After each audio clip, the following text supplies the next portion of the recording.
और सबसे पहले आपके पास आना चाहेंगे अमीन साहब। देखिए, जिस तरह से पहलगाम में आतंकी हमले को अंजाम दिया गया और इस पूरे मामले पर यूएन की प्रतिक्रिया इतनी आई कि हम इसकी निंदा करते हैं।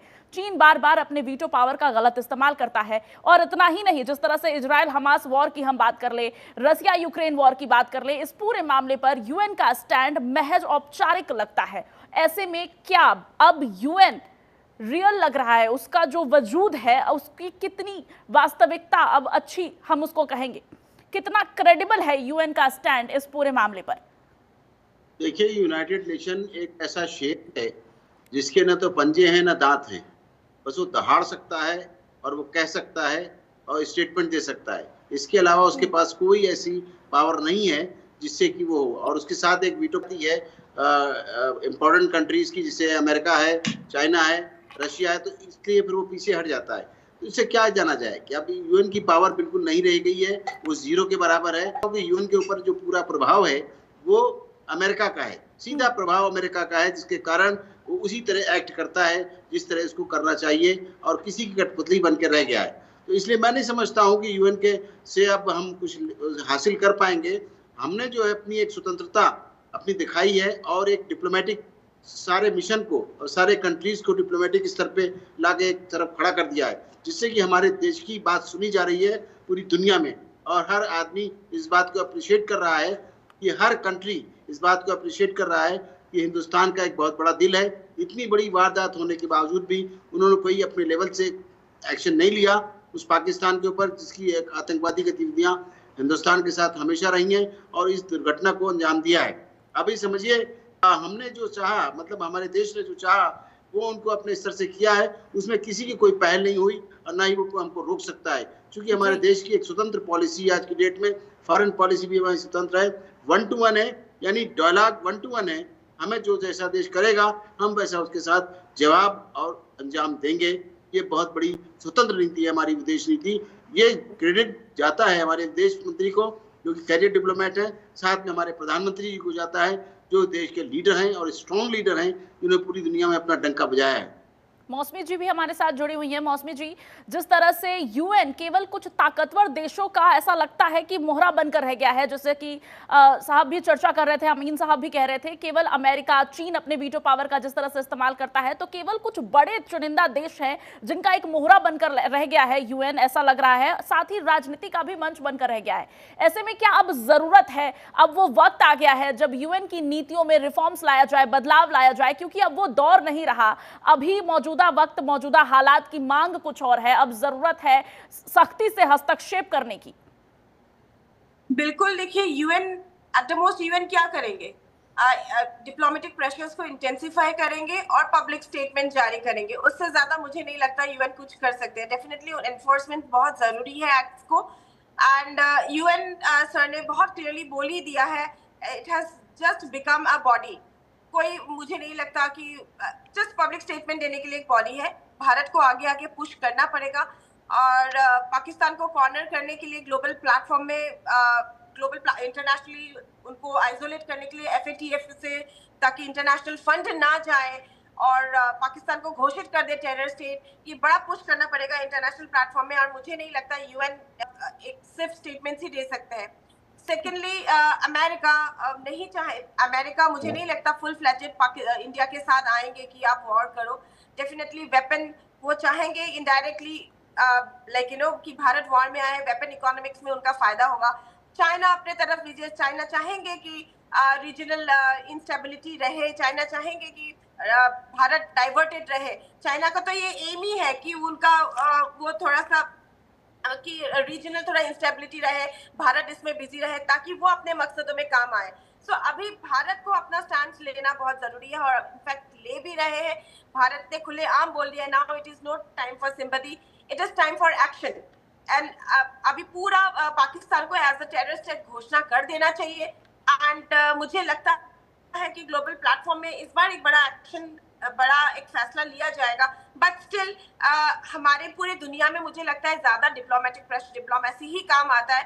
पर भारत का जो स्ट्रॉन्ग होल्ड है, Bharat is an emerging power now, तो भारत के साथ कोई आसानी से पंगा भी नहीं लेता है। And our leader, our prime minister is again a global voice.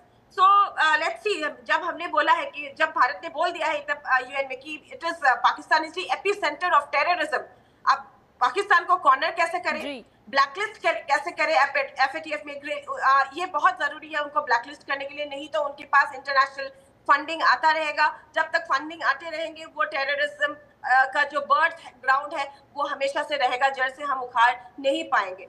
So let's C India कितना तक पुश कर पाते हैं। आई थिंक भारत अपना स्टैंड लेंगे। It is not time for just word now, it is time for action. Exactly, it is time for action and UN ऐसा करता हुआ दिखाई नहीं दे रहा है। कुछ फैक्ट्स अगर सामने रखें तो पूरी दुनिया में रेडिकल इस्लाम जिस तरह से फैल रहा है, चीन अपने वीटो पावर का बार बार यूएन में गलत इस्तेमाल कर रहा है, लश्कर चीफ को आतंकी घोषित करने में यूएन को सालों लग गए और इसके बाद पहलगाम में हुए आतंकी हमले पर उल्टा भारत को ही सीख दी जा रही है कि शांति से इस मामले का हल निकालना चाहिए। ऐसे में क्या वजह हो सकती है मौसमी जी, यूएन के हाथ बंधे हुए क्यों है? देखिए, वो अमेरिका से बहुत इन्फ्लुएंस है, तो वो चाहते हैं कि सब कुछ डिप्लोमेटिकली हो। एंड भारत भी इतना वो नहीं है, Bharat is a very reasonable power, ऐसा, and it's a responsible power. अगर आज भारत साइलेंस है तो साइलेंट है, इट इज बिकॉज ये एक स्ट्रैटेजिक साइलेंट है। अगर पूरा दुनिया, पूरा ग्लोबल, अगर यूएन सोच है कि भारत साइलेंट है और एक्शन नहीं लेंगे, ये उनके गलत फहमी है। ये भारत का एक स्ट्रैटेजिक साइलेंस है जो अभी कैबिनेट मीटिंग हो रहा है, हमें पता चलेगा कि भारत का स्टैंड क्या होगा। And Bharat will take a very bold action, but definitely वो मल्टी डायमेंशनल काउंटर मेजर्स अभी भारत को लेना पड़ेगा एंड इनफैक्ट लेंगे। सो यूएन जो है कठपुतली रह गया है, तो यूएन का कोई वॉइस ही नहीं रहेगा। It is highly influenced by America. अब लेट्स सी कि देखने के लिए भी कुछ नहीं, it is just an advisory, एक बॉडी रह गया। मैंने जैसे बोला, कोई वॉइस ही नहीं रह गया। रिफॉर्म्स ला पाएंगे नहीं ला पाएंगे, this is also doubtful. That is why Bharat को खुद ही आगे बढ़ के Bharat has to take its own. मुझे नहीं लगता यूएन भारत को कोई पुश करेंगे, बैकअप देंगे, ऐसा मुझे नहीं लगता। बॉडी तो यूएन के वजूद और रेलेवेंस पे ये तमाम चीजें सवाल उठी कि और केवल एक स्टैट्यूटरी बॉडी बनकर यूएन रह गया है। हमारे साथ अमीन साहब भी जुड़े हुए हैं। 140 करोड़ का देश है, सबसे बड़ी इकोनॉमी है, सबसे तेजी से हुई अर्थव्यवस्था भी भारत है, इसके साथ ही चौथी लार्जेस्ट आर्मी है हमारे पास। इन सब के होते हुए राष्ट्र संघ यह है कि भारत को इस पूरे मामले पर, पहलगाम हमले की बात मैं कर रही हूं, शांति से काम लेना चाहिए, विवेक काम लेना चाहिए। केवल एक औपचारिक बयान देता है कि हम नींद करते हैं। ऐसे में क्या लगता है, भारत इतना सक्षम है कि वो यूएन के फैसलों से इतर या उसके कहने के इतर अपने फैसले खुद ले सकता है बिना अंतरराष्ट्रीय दबाव के? देखिए, यूनाइटेड नेशन को तो मैंने जैसे पहले कहा, एक शेर है बिना उसके पंजों के और बिना दांत के, तो उसका कोई एक्शन नहीं है। तो मैं कहूँगा कि एक पपेट है, जैसा कि उसको डायरेक्शंस मिलते हैं कहीं से, किसी एंगल से, उस हिसाब से उसको बोलना पड़ता है और वो कोई एक्शन लेने की स्थिति में नहीं है किसी के खिलाफ, कोई डिप्लोमेटिक या किसी तरह का भी कोई एक्शन ले सके। सिर्फ स्टेटमेंट देता है only in the floor of the United Nations. अब मैं आपकी बात को कहना चाहूँगा, बड़ा करना चाहूँगा, जिसमें कि याद होगा कि पहले भारत हमारा जो था वो वेस्ट और ईस्ट की पॉलिसी अपनाता था फॉरेन पॉलिसी में, कभी पश्चिम की कभी उत्तर की। लेकिन अब क्या है कि अमेरिका, चाइना, रशिया, ये बड़े दुनिया की बड़ी ताकतों में गिने जाते थे, लेकिन आज गिना जाता है हमारा अमेरिका, रशिया। और इन बात को मजबूती से कह सकते हैं, जो सरकार आई है 2014 से, लीडर है हमारे मोदी जी, उन्होंने दुनिया में अपना डंका बजाया है और हमारे जो फॉरेन मिनिस्टर हैं वो कैरियर डिप्लोमेट हैं, जिसकी वजह से विदेश मंत्री ने भी एक अच्छा ही प्लेटफॉर्म सब तरफ बनाए दुनिया में और 1-to-1 डायलॉग हुए, अपनी बात समझाने में सफल हुए। आज इसीलिए हर देश हमारे देश की इज्जत करता है, हमारे देश नागरिकों की इज्जत करता है। जब हमारे देश के प्राइम मिनिस्टर निकलते हैं तो वो 140 करोड़ लोगों की ताकत लेके निकलते हैं और हमेशा कंट्री फर्स्ट, यानी जिस तरह से ट्रम्प को सुना आपने कंट्री फर्स्ट, ऐसे हमारे प्राइम मिनिस्टर शुरू से कहते आ रहे हैं, ट्रम्प से पहले से, कि कंट्री फर्स्ट, यानी राष्ट्र हमारा प्रथम है। इसीलिए उन्होंने राष्ट्र के लिए जो भी किया है वो इतिहास में लिखा जाएगा और स्वर्ण अक्षरों से लिखा जाएगा और लिखा गया। इसके लिए आज लगातार कह रहे हैं आप कि यूएन के हाथ बंधे हुए हैं, कुछ देशों का हस्तक्षेप है, लेकिन अगर पहलगाम आतंकी हमले की अगर बात करें तो तमाम देश इस बात के साथ हैं। इस वक्त हम कह रहे हैं कि सहानुभूति हमारे साथ है। ऐसे में यूएन के हाथ किस देश के कहने पे बंधे हुए हैं, किसकी तरफ इशारा है आपका? अमेरिका की तरफ, चीन की तरफ? आपको पता होगा कि मैं कहना नहीं चाह रहा था, लेकिन अब चाह रही तो मैं स्पष्ट कर देता हूँ कि ये अमेरिकन पॉलिसी है कि वो हमारे यहाँ हमेशा आते रहे। और मैंने देखा है फॉरेन मिनिस्ट्री में भी जब ये लोग आते थे इधर, बात इधर करते थे, टेबल पे बात करते थे, खाना खाते, सब कुछ करते थे, लेकिन जाके पाकिस्तान में जब विजिट करते थे यहाँ के बाद, तो वहाँ पर जाके उनको हथियार देते थे, वहाँ पर उनकी इकोनॉमी सुधारते थे, उनको पैसे देते थे, डॉलर से मदद करते थे। उसी का नतीजा है। अभी आप देखिए पहलगाम के अंदर आप विटनेस देखेंगे क्या है। जो AK-47 पाई गई हैं, जो छोड़ के भाग गए वो AK-47 मेड इन USA हैं। तो कहाँ से आई? उन्होंने सप्लाई किया ना, और सप्लाई गई पाकिस्तान को, पाकिस्तान ने आतंकवादी को दिया। आपको क्लियर पता है इस मामले में कि जैश का हाथ है, और जैश और ISI का दोनों का चोरी दामन का साथ है। यानी वहाँ की जो अमेरिकन फौज है, वो पाकिस्तान की जो मिलिट्री है, उसका पूरा कमांड है वहाँ पर। डेमोक्रेसी को कंट्रोल किया हुआ है, तो वो अपने अमेरिका आप के चलाती मामले है। में आप कह रहे हैं कि अमेरिका के हाथी के दांत खाने के कुछ और, दिखाने के कुछ और वाला हाल है।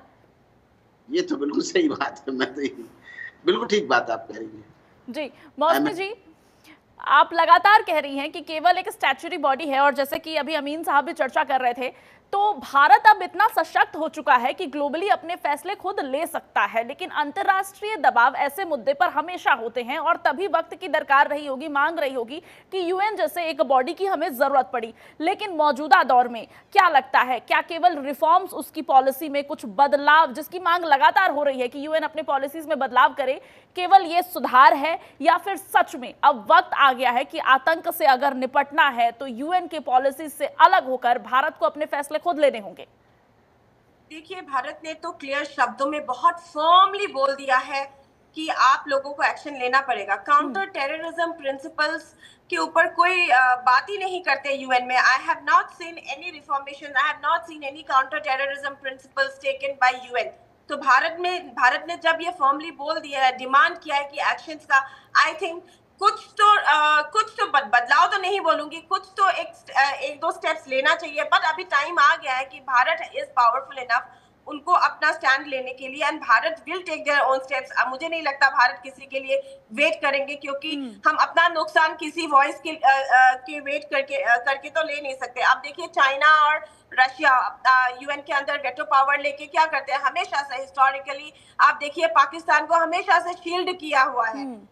तो डेफिनेटली आपको पता है कि वर्ड्स चाहे कितना बोले, आज अमेरिका बोल रहे हैं हम भारत के साथ है, लेकिन आज अगर फुल फ्लेजेड वॉर हुआ, क्या अमेरिका मैन पावर या अमेरिका उतर के आएंगे वॉर पे? कभी नहीं आएंगे। चाइना तो खुश होंगे, वो तो चाहते हैं रीजनल इंस्टेबिलिटी। तो भारत खुद सक्षम है। मुझे नहीं लगता है कि भारत को किसी के दरवाजा खटखटाने की जरूरत है। And diplomatically Bharat is very strong.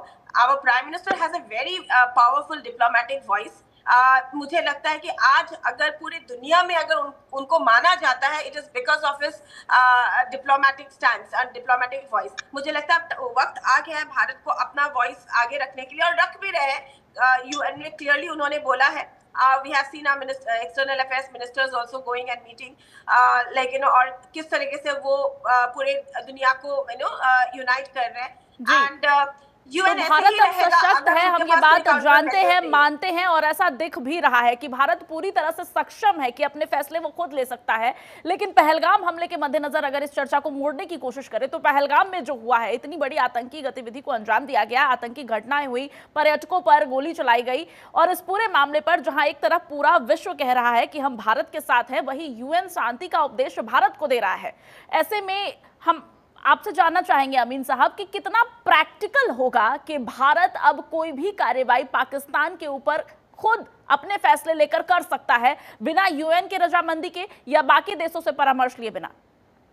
देखिए, भारत ने अपने एक्शन लेने शुरू कर दिए डे 1 से, जब प्राइम मिनिस्टर हमारे लौटे हैं। कूटनीतिक एक्शंस लिए हैं, मैं बड़े एक्शंस की बात कर रही हूँ, इशारा आप समझ रहे होंगे, जिसका इंतजार पूरे देशवासियों को है।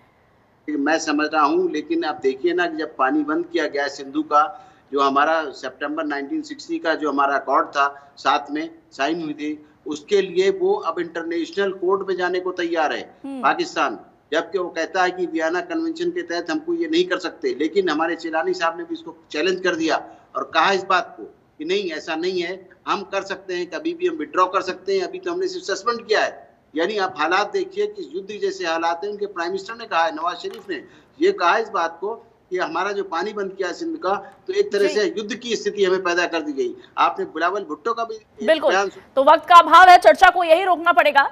लेकिन साफ है इस पूरे चर्चा से निष्कर्ष ये जरूर निकल के सामने आया कि यूएन जो लगातार औपचारिक बयानबाजी कर रहा है इस पूरे मामले पर, इससे अब नहीं चलेगा। अब वक्त आ गया है कि आतंकवाद के खिलाफ बड़े और कड़े फैसले लेने होंगे, अन्यथा भारत खुद सक्षम है कि वो अपने लिए फैसले खुद ले सके। चर्चा में हमारे साथ जुड़ने के लिए मौसमी सचदेवा, विदेश मामले की जानकार, आपको बहुत शुक्रिया। और साथ ही डॉक्टर मोहम्मद अमीन साहब हमारे साथ जुड़े थे, पूर्व राजनयिक रह रहे हैं, आपका भी बहुत शुक्रिया सर।